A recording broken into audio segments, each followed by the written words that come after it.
Hey guys, I've decided to go ahead and do a commentary track to this instead of music. Unfortunately, the very end of the video, the file was corrupted, so I don't have the very end. So I don't want to add music because it doesn't really go anywhere outside of a final picture, and there's a chunk missing. So I apologize for that.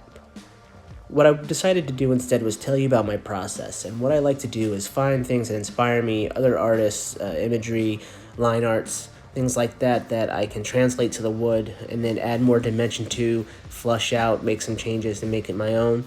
I did do this by hand. I did not trace, even though it is incredibly close to that source piece, although I changed the things around it. Basically, the way my skill set works is if I can see it, I can draw it. If I can look at it, I can draw it. I do have the skills to build things from scratch, using shapes to make bodies. I just don't enjoy it very much, and I don't really do it anymore. I did it a lot when I was younger because that's just what you do. You doodle on a notepad in class, right?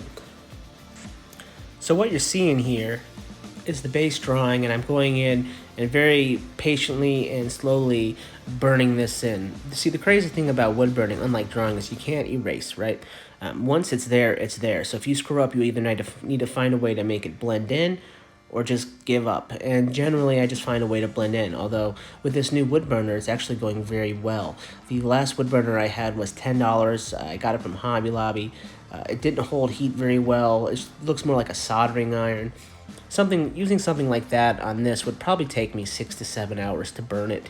With this, it took me about a half an hour. So it really helps me bring the cost down on these to something more reasonable for me to sell them, as well as allow me to make more of them. So it was a really great investment to spend that $150 on that wood burner, and I just could not be more happy that I did that. Yeah, so I just really love wood burning. This is my favorite medium. You need to add the color to it. There's a lot of things you can do with it. You can paint it, you could use colored pencils, and each one of those things leaves a different texture to the wood. So what I actually really like to do is, and you'll see this on the Superman piece I have, is use colored pencils for the figures with a more bold paint for the background. With this, I decided not to even color anything. I wanted something to be I want it to be really minimalistic on the color. I want it to draw you to the face, to draw you to the Georgie boy, to draw you to the balloons. You'll notice at the end I actually don't color the boat. I don't color the ghosts around Pennywise. And that was a real choice by me. And it was hard because I usually like to color everything, but I really had to just not let myself go on that because I knew that if I colored everything, it wasn't going to be the way that I wanted. One thing I don't like to do is play it safe, and that has cost me many times.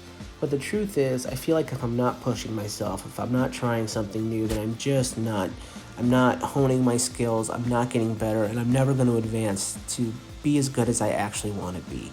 I feel like I'm about halfway to where I want to be and where I would like to be. But for right now, I'm having fun, making what I'm making, and having a good time. So while I'm making this, it's actually really difficult because I always think of something else I want to do. Like right now, I've got 4 or 5 projects in the back of my head that I want to make.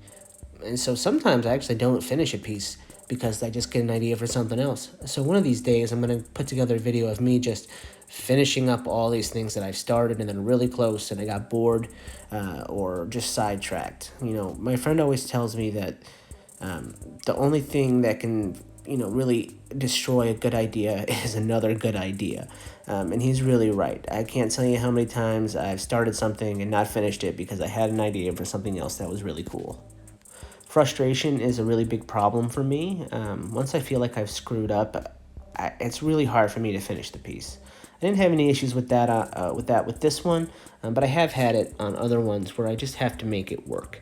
And sometimes I'm extra hard on myself, and I have to push through and remind myself that it's not all finished. So, as you see here, there's base colors, right? So I'm putting in this base orange, and to me, right now, it looks super orange. And I just have to keep reminding myself that it's going to be deeper. It's gonna have other colors to it to make it more layered. And I just have to remember that in the end, it's going to be good. Sometimes it doesn't work out that way, but most of the time it does. But there have been times where I've worked incredibly hard on something and kept pushing because I know I have that issue, and then only to find out I wasted 3 hours when I should have just trusted myself and knew it was bad. So I'm happy that that is not how this came out. what we're going to be coming up to here is the still shot of the final piece. You'll see that I colored the water blue, and I left a lot of things not colored. I really wanted to draw your eye to Pennywise's face and to Georgie Boy and the balloons. So basically the way that it kind of works is first you look at Pennywise's face, your eyes are drawn to a balloon, which tells that story, and then down to Georgie Boy. So anyway, guys, thank you so much for sticking around and listening to me rant about my art. You guys have a great day.